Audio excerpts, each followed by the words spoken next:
ओम शांति। आज 12/4/2026 की अव्यक्त वाणी है, रिवाइज है 30/11/2009। टाइटल है बाप व सर्व का प्रिय बनने के लिए संतुष्ट मनी बन हर परिस्थिति के प्रभाव से मुक्त रहो। बाप और सर्व का प्रिय बनने के लिए, अगर आपको बाप का और सर्व का प्रिय बनना है तो उसके लिए सदा संतुष्ट मनी बनना है, हर के एक्ट से सदा संतुष्ट रहना है और हर परिस्थिति के प्रभाव से मुक्त रहना है। आज चारों ओर के संतुष्ट आत्माओं को देख रहे हैं। संतुष्ट मणियां चारों ओर अपने मणि को की चमक फैला रही हैं। तो जो संतुष्ट मणि होती है उसकी जो स्मृति होती है वो क्या होती है, वो मणि की स्मृति होती है, यानी कि मैं आत्मा हूँ, है ना। और तो उसकी चमक चारों तरफ फैलती है। सबसे बड़े से बड़ी स्थिति है ही संतुष्टता की, कि ड्रामा के हर सीन को देखते हुए, हर आत्मा के पाठ को देखते हुए, हर आत्मा के बिहेवियर को देखते हुए मैं सदा संतुष्ट रहूं, तो बाबा ने कहा वो सबसे बड़ी स्थिति है। सदा संतुष्ट सभी को प्रिय लगते हैं, बाप को तो प्रिय है ही, है ना। सदा संतुष्ट वही रह सकता है जिसको सर्व प्राप्तियां हैं। तो कंडीशन भी है कि सदा संतुष्ट कौन रह सकता है, जिसको सर्व प्राप्तियां हैं। प्राप्तियों का आधार संतुष्टता है, इसलिए ऐसी आत्माएं सर्व ब्राह्मण आत्माओं को प्रिय हैं, है ना। सर्व प्राप्तियां अर्थात सदा संतुष्ट, जिसके पास सब कुछ होगा, जिसको परमात्मा से दिया हुआ सारा वर्षा मिला होगा, वो सदा संतुष्ट होगा।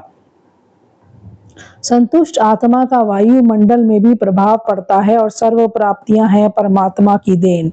तो जो संतुष्ट आत्मा होती है, यानी अंदर से पूरी तरह स्टेबल होती है, उसका जो वाइब्रेशंस का प्रभाव पूरे वातावरण में फैलता है और जो सर्व प्राप्तियां हैं वो परमात्मा की देन है। परमात्मा बाप द्वारा सर्व शक्तियां, सर्व गुण, सर्व खजाने प्राप्त की हुई आत्मा सदा संतुष्ट रहती है। अब संतुष्ट रहने के लिए परमात्मा से सब वर्षा लेना पड़ता है, यानी सर्व प्राप्त, सर्व शक्तियां, सर्व गुण, सर्व खजाने अगर होंगे तो आत्मा सदा संतुष्ट रहेगी। संतुष्ट आत्मा की स्थिति सदा प्रगतिशील रहती है। तो जो संतुष्ट रहती है वो आगे आगे आगे बढ़ती रहती है। परिस्थिति संतुष्ट आत्मा के ऊपर प्रभाव नहीं डाल सकती, क्योंकि वो अंदर से इतनी संतुष्ट है, अब उसको बाहर से कुछ चाहिए ही नहीं। तो संतुष्ट आत्मा सदा इच्छा मात्र अविद्या होगी, है ना, क्योंकि उसको कोई इच्छा ही नहीं है कोई ऐसे एक्ट करे, कोई ऐसे बिहेव करे, कोई मुझे ऐसे बात करे, तो क्या होगा, है ना। तो उसके ऊपर परिस्थिति का प्रभाव नहीं पड़ेगा, क्योंकि जहाँ संतुष्टता है वहां सर्व शक्तियां, सर्व गुण स्वतः ही आते हैं। एक संतुष्टता अनेक गुणों को अपना लेती है, क्योंकि संतुष्ट अगर हम रहेंगे तो हमारे अंदर बहुत सारे गुण जागेंगे। तो हर एक अपने से पूछे कि मैं सदा संतुष्ट आत्मा रहती हूँ, ना। संतुष्ट आत्मा सदा सर्व के, बाप के समीप और समान स्थिति में रहती है। जो संतुष्ट आत्मा है वो सदा सर्व के और बाप के पास समीप और समान स्थिति में रहती है। लेकिन इस स्थिति में रहने के लिए बहुत साक्षी दृष्टा अवस्था चाहिए, है ना। जैसे बाबा क्या है, बाबा डिटैच्ड है, बाबा को किसी भी चीज से कोई फर्क नहीं पड़ता है, क्योंकि बाबा को पता ये ड्रामा है, ये खेल है। इसी तरह से बाबा ने कहा वो भी बाप समान साक्षी दृष्टा होता है ना, तो वही इस स्थिति में रह सकता है। त्रिकालदर्शी अवस्था चाहिए, तो बहुत साक्षी दृष्टा अवस्था चाहिए और त्रिकालदर्शी यानी तीनों कालों को जानने वाली अवस्था चाहिए। तो संतुष्ट भी कैसे रहेंगे जब हम तीनों कालों को जानेंगे, क्योंकि जो मेरे सामने आ रहा है, किसी का बिहेवियर आ रहा है, कोई परिस्थिति आ रही है, तो वो क्या है, मेरे पास्ट का तो रिजल्ट है ना, मेरे पास्ट के कर्म का फल है। तो अगर मैं त्रिकालदर्शी की सीट पे हूँ, मुझे तीनों कालों का समझ है, तो मैं हमेशा साक्षी होकर उसको देखूंगी और संतुष्ट रहूंगी, है ना। तो हर कर्म त्रिकालदर्शी अर्थात हर बात के तीनों कालों को परखकर फिर कर्म करने वाले। इसके लिए दो बातें आवश्यक हैं, वे दो बातें हैं संबंध और संपत्ति। यानी अगर आपको त्रिकालदर्शी बनना है उसके लिए आपके तीनों कालों को परखना पड़ेगा, और तीनों कालों को परखने के लिए बाबा ने कहा दो बातें आवश्यक हैं। दो, एक है संबंध और एक है संपत्ति। संबंध भी अविनाशी, संपत्ति भी अविनाशी। वह प्राप्त होता है अविनाशी बाप द्वारा, क्योंकि बाबा भी अविनाशी है। जब अविनाशी संपत्ति और संबंध प्राप्त हो जाता तो आत्मा सदा संतुष्ट और बाप की सर्व आत्माओं की अति प्रिय हो जाती है ना। तो जब क्या होता है, जब ये अविनाशी संपत्ति और अविनाशी संबंध जब प्राप्त हो जाता है तो आत्मा सदा संतुष्ट और बाप की सर्व आत्माओं की अति प्रिय हो जाती है। कोई भी परिस्थिति माया के रूप में आती है तो घबराते नहीं हैं, है ना। ऐसे महसूस करते हैं जैसे बेहद के पर्दे पर मिकी माउस का खेल चल रहा है। जैसे हम हद का ड्रामा देखते हैं तो हमें लगता है वो खेल है, वो गेम है, ऐसी झूठा है। इसी तरह से उनको ये बेहद का जो खेल है, जो बेहद के पर्दे पे जो खेल चल रहा है, वो भी मिकी माउस लगता है। परेशान नहीं होते, मिकी माउस का खेल देख मनोरंजन करते हैं। माया के भिन्न भिन्न रूप भिन्न भिन्न मिकी माउस के रूप में अनुभव करते हैं। ऐसी स्थिति का अनुभव बाप द्वारा सर्व को प्राप्त करना ही है और किया भी है ना। तो ऐसी स्थिति का अनुभव बाप द्वारा सर्व को प्राप्त करना है। बाप दादा देखते हैं निर्भय एकाग्र बुद्धि बन विजयी आत्माएं कोई भी परिस्थिति में डगमग नहीं होती, है ना। जो निर्भय होती है और एकाग्र बुद्धि होती है वो किसी भी परिस्थिति में डगमग नहीं होती। जो बाप की हर बच्चे में शुभ आशा है कि हर बच्चा सदा विजयी बन बाप को अपना विजय का स्वरूप दिखावे। तो हर बच्चा सदा विजयी बने और अपने विजय का स्वरूप दिखाए। तो हर एक अपने से पूछे मैं कौन। बाप दादा ने पहले भी सुनाया है कि कभी कभी का शब्द समय प्रमाण अभी ब्राह्मण डिक्शनरी में समाप्त कर दो, तो सदा विजयी रहे। तो बाबा ने कहा कभी कभी नहीं, है ना। जब बाप से सदा का वर्षा लेना है तो हर प्राप्ति सदा प्राप्त हो, क्योंकि बाप के दिल की आशाओं को पूर्ण करने वाले आशाओं के दीपक हो। उनके संकल्प में भी कभी कभी शब्द आ नहीं सकता, है ना। क्यों? सदा बाप के साथ और बाप के साथी हैं और साथ रहने वाले भी और साथी बन विश्व परिवर्तन का कार्य करने वाले हैं। तो बोलो, ये सदा का वरदान बाप दादा द्वारा प्राप्त कर लिया है ना। ये तो जन्म लेते ही बाप दादा हर बच्चे को सदा यही वरदान देते हैं, सदा योगी भव, सदा पवित्र बन भव। उस वरदान द्वारा जो भी प्राप्तियां होती हैं, योगी भव, पवित्र भव, तो इन दो वरदानों के थ्रू जो भी प्राप्तियां होती हैं वह सदा के लिए होती हैं, कभी कभी के लिए नहीं। तो सभी बच्चे सदा के अधिकारी हैं, क्योंकि बाप का हर बच्चे से, चाहे लास्ट बच्चा है, लेकिन बाप को हर बच्चे से दिल का प्यार है। क्योंकि जो बड़े बड़े लोग हैं अपने को समझदार समझते हैं, वह भी बाप को पहचान नहीं सके, है ना। तो इसलिए बाबा का लास्ट मनके से भी, लास्ट बच्चे से भी बहुत प्रेम है, क्योंकि इतनी करोड़ों की दुनिया में इन कुछ आत्माओं ने भगवान को पहचाना, तो ये उसकी सबसे बड़ी क्वालिटी है ना। तो वही बाबा कह रहे हैं कि इतने समझदार समझने वाले भी बाप को नहीं पहचान सके, लेकिन बाप दादा के लास्ट बच्चे ने बाप को पहचान लिया। दिल से कहते हैं मेरा बाबा, इसलिए बाप का हर बच्चे से अविनाशी प्यार है। इसलिए हर बच्चे को बाप का वरदान है। बच्चे चाहे नंबरवार हैं, लेकिन बाप दादा रोज एक ही समय एक ही वरदान सभी बच्चों को इकट्ठा देते हैं। बाप दादा का हर बच्चा नंबरवार भले है, लेकिन मेरा बाबा कहा तो हर रोज वरदान के अधिकारी बन गया। हर एक बच्चे को चाहे कहाँ भी रहते हैं, इंडिया में रहते या फॉरेन में रहते हैं, लेकिन वरदान सभी को एक ही बाप दादा का मिलता है और वरदान को प्राप्त कर खुश भी होते हैं। लेकिन दो प्रकार के बच्चे हैं। एक बच्चे वरदान को देख खुश जरूर होते हैं, लेकिन आगे नंबर वही लेते हैं जो सिर्फ वरदान को देख खुश नहीं होते, वर्णन नहीं करते कि ये मेरा वरदान है, लेकिन वरदान को फलीभूत करते हैं, यानी उसको अपने जीवन में धारण करते हैं, उसको अपने जीवन में प्रैक्टिकल यूज करते हैं। तो वही बच्चे आगे नंबर लेते हैं। तो वरदान से लाभ लेकर वरदान का फल निकालते हैं। बीज है, लेकिन बीज को फलीभूत नहीं करें, फल नहीं निकाले तो सिर्फ खुशी होती है। वरदान से फल निकालने के लिए जैसे कोई भी बीज होता है है ना। अब देखो बाबा तरीका बता रहे हैं कि आपको वरदान को कैसे फलीभूत करना है। तो बाबा ने कहा जैसे एक स्थूल बीज होता है किसी पेड़ का, किसी वृक्ष का, उसको कैसे फलीभूत करते हैं, उसमें से फल निकलते हैं, तो कैसे निकलते हैं, उस फल को पानी और धूप चाहिए, है ना, उस बीज को पानी और धूप चाहिए तभी वो फल निकलता है। तो बाबा ने कहा यहाँ भी क्या बात है, तो यहाँ भी हर बच्चे को जब वरदान का फल निकालना है, उससे जिससे विस्तार होता जाए, अपने ही मन में वरदान के फल द्वारा वृद्धि होती जाए, तो यहाँ भी बाप कहते हैं कि वरदान का फल निकालने के लिए बार बार वरदान को स्मृति में लाओ। तो स्मृति का पानी देना है, जैसे स्थूल बीज को पानी और धूप देना पड़ता है, तो यहाँ पे वरदान को स्मृति में लाओ, जो वरदान दिया है उसको स्मृति में लाओ, यानी रिवाइज करो और स्मृति स्वरूप के स्थित में स्थित रहो। बार बार सिमरन नहीं, लेकिन स्मृति, है ना, मेमोरी में लाना है। जैसे रट्टा तोता होता है, रटना है उसको विथ फीलिंग्स। तो ये है पानी देना, और स्वरूप में स्थित होना ये है धूप लगाना। तो ये फलीभूत होने से स्वयं में भी बहुत शक्ति भरती है और दूसरे को भी उस फल द्वारा शक्ति का अनुभव करा सकते हैं। बाप दादा भी क्या चाहते हैं, क्योंकि बाप दादा कुछ समय से लेके समय की वार्निंग दे रहे हैं। हर बच्चे की पढ़ाई की रिजल्ट का समय अचानक आना है। तो हर बच्चे की जो पढ़ाई है उसका समय अचानक आना है, सबका एक जैसे नहीं आएगा, एक ही टाइम पे नहीं आएगा।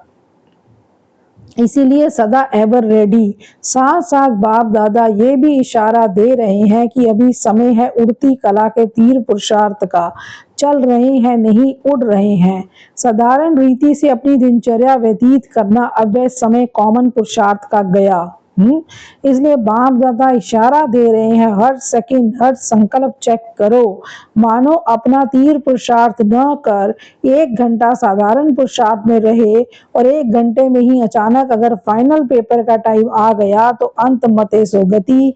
वह 1 घंटे का साधारण पुरुषार्थ कितना नुकसान कर देगा। क्योंकि बाबा कहते हैं हर समय अपने ऊपर अटेंशन, हर समय अपने ऊपर अपने संकल्प और सेकंड पर अटेंशन दो। क्योंकि अगर वो समय साधारण पुरुषार्थ का चल रहा है, उस समय आपका समय आ गया जाने का, तो फिर आप कुछ भी कर नहीं सकेंगे। इसलिए बाप दादा हर बच्चे को हर संकल्प, हर सेकंड समय के महत्व को समय प्रति समय इशारा दे रहे हैं। हलचल के समय अचल रहने का पुरुषार्थ तीर पुरुषार्थी ही कर सकता है।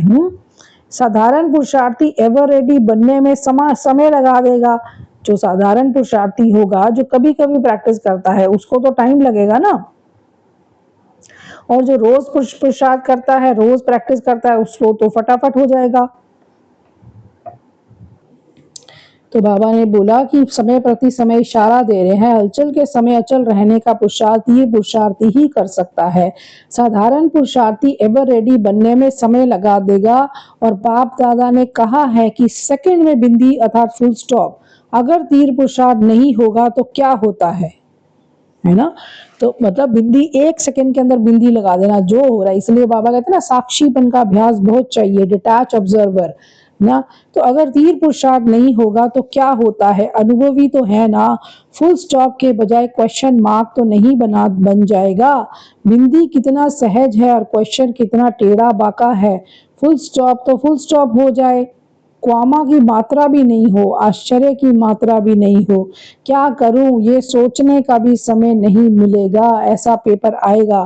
तो कोई भी बच्चा ये सोच नहीं सकता कि इतना फास्ट पुरुषार्थ करना ही पेपर में पास होना है।